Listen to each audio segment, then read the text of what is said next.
AI が作った異世界転生もの第11話。そばにいる存在。剣を振る音だけが庭園に響いていた。俺は勃剣を握り、正面に立つエリスと対峙していた。もう一本。短く言うと、エリスは無言でうなずいた。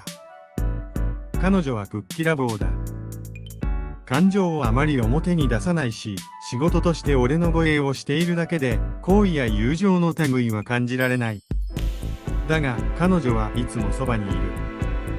エリスの剣技は、すでに一流の域に達していた。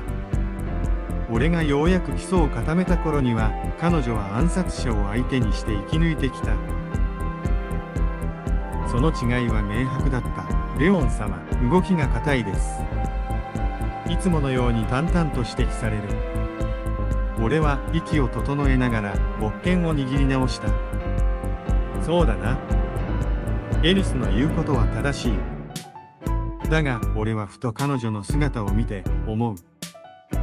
こいつ、こういうこと以外は何も知らないんじゃないか？戦うことしか知らない。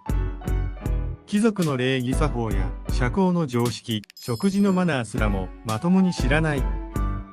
親の存在すら意識したことがないような顔をしている。おや、何それ、おいしいの？って感じなんだろうな。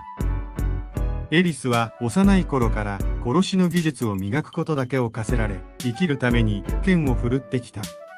普通の子供が遊んでいる年齢で人を殺すか殺されるかの世界にいた。そんな人生を歩んでいれば、無駄な感情や人との関わりなんて必要ないのだろう。だから俺に対しても仕事として接しているだけで、それ以上でも以下でもない。だけど俺は勃剣を下ろし、深く息を吐いた。今日はここまでにしよう。エリスは小さくうなずくと、勃剣をしまい、いつものように俺の後ろに立つ。俺がどこへ行くにも、どこで何をするにも、彼女は常にそばにいる。それが彼女の仕事だから。俺にとってはそれだけじゃない。周りの大人たちは、俺を貴族の嫡男として扱う。父は偉大な軍人であり、厳格な公爵だ。母は優しいが、貴族の女性としての品位を重んじる。弟や妹を除けば、俺の周りには大人ばかりだった。そんな中で、エリスだけは唯一、俺と同じ目線にいる存在だった。俺が子供らしくいられる時間は、こいつがいる時だけなのかもしれないな。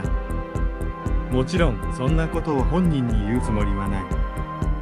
言ったところで、エリスはきっと理解不能とでも言いたげに首をかしげるだろう。それでも俺は心の中で感謝していた。いつもそばにいてくれてありがとうと。チャンネル登録、高評価お願いします。